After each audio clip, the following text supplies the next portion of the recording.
don't know. There's something so solitary about being a comedian that you start to be this little dictator in your life. So like when someone disagrees with you, you're just like, silence. You know, you can go that route. But like I got in this huge debate with Nia. Somebody had sent me this thing on Twitter about some woman in Cosmopolitan, right? She got married at 24. It was warning women to get a prenup.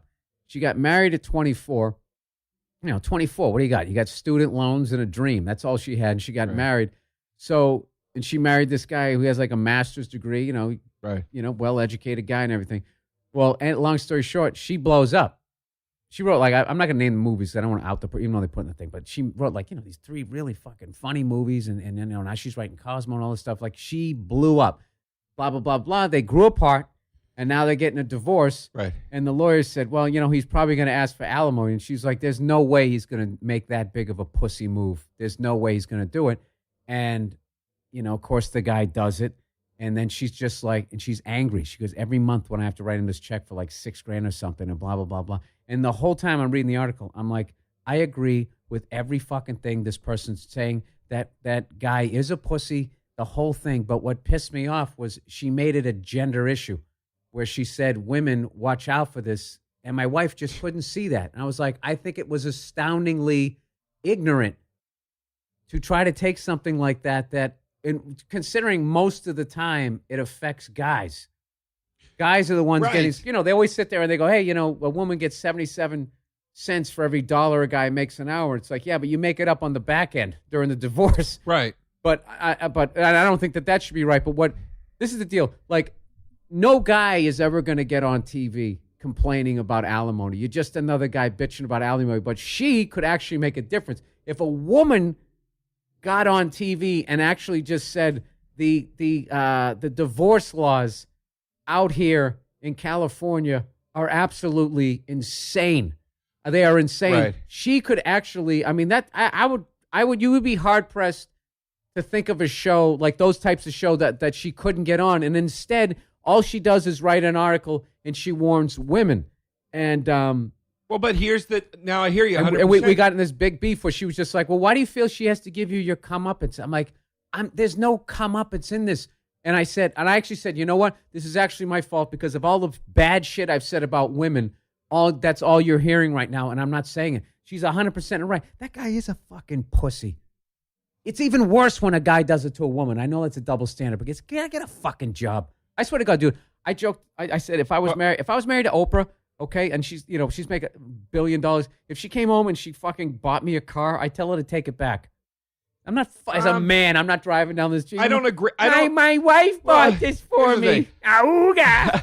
I don't agree with that part of it, but I agree with everything else you said. And what's interesting to me is what separates us from the other guy, because we get worked up about it. That's the difference. You and I read that kind of article and go, a point needs to be proven. I need to walk across the room to the person I live with and prove that this is wrong, and we can't let it go. Whereas a million other people would just... Unless they 100% agree with me, then I can't let it go. Yeah. Dude, it turned it. We were at the airport and we debated it the entire way from the airport. It's like an hour and a half fucking drive all the way to right to when we went to bed. And then she finally understood what I was saying, and then she agreed with me. And I probably said it was a combination of me not making my point clearly and all of the shit that I've said through the, all the years of knowing her was already, she already has a preconceived notion of who I am, as I do her. Right. And I know what sets her off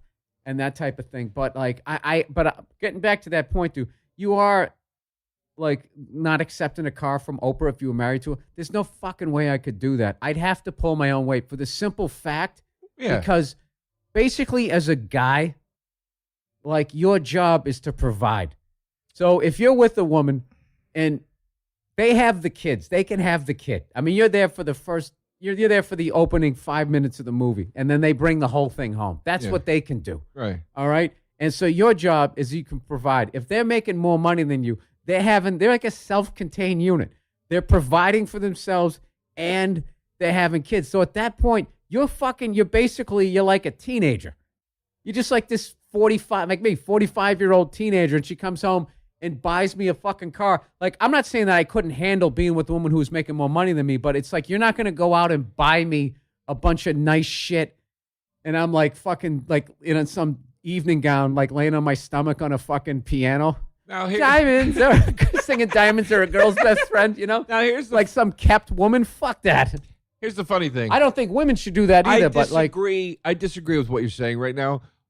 Because you're a mooch. And it relates to what we're talking about, because why is there a thing in me where I can't just go, it's Bill's opinion, I don't care, I don't agree with it. I'm sitting here right now going, no, he's wrong. I don't want you to He's agree wrong. with it. I want to hear your opinion. What do you have? No. And you don't have to yell. I'm right across this little table. It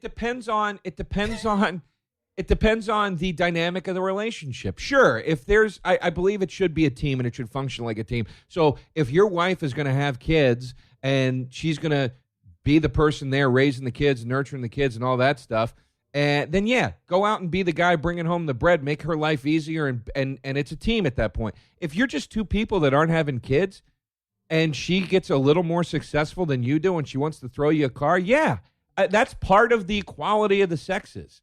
You know, it's like it's got to be all or nothing. It's not a part of the equality. It has nothing to do with that. It just has to do with me as a human being. Like, I don't want to be like if I have a car, I want to be like, I paid for this thing. Of course, this is my, like, I bought this thing. I want to be pulling my weight.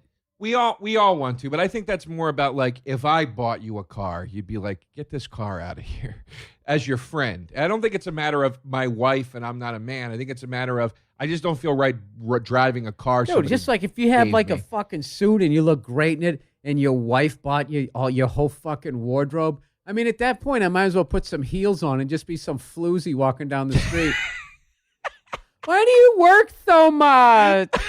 How come we can't go to the movies? I mean, the amount of wood that I would have to chop to just try and still feel like a fucking man. And I wish there was a woman that's here. Your fear. I think that's your fear thing. Where they would sit there and go like, well, this is a sexist thing where you like don't feel that a woman should make more money than you. I'm not saying that. I'm just saying if I was with a woman that was making more money than me, you know, she's already bought the giant fucking house. There's no way you're buying me all this other shit. Like, I'll pay for the NFL Network. I have to bring something to the fucking table. I actually think that that's a good quality I have, where there's a bunch of people out there who don't share my genitalia that would have no problem sitting in the house like a fucking house cat, laying in the goddamn sun as I'm out there slaving away. But let's no, but at the end of the day, the thing that she can do is she can actually, you know, I can't even say they make a baby. She can sit there and tough it out.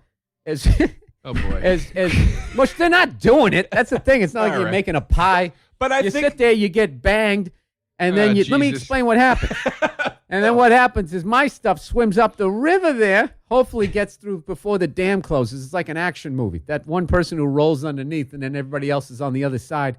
Open it up. I think this goes back to your first 10 pages. That's the first 10 pages of your script, Joe. That's script writing 101. I think this goes back to your fear thing. And Bill, fear leads to hate. I think it goes back to your ass. Fear leads to anger. Anger leads to hate. Hate leads to suffering.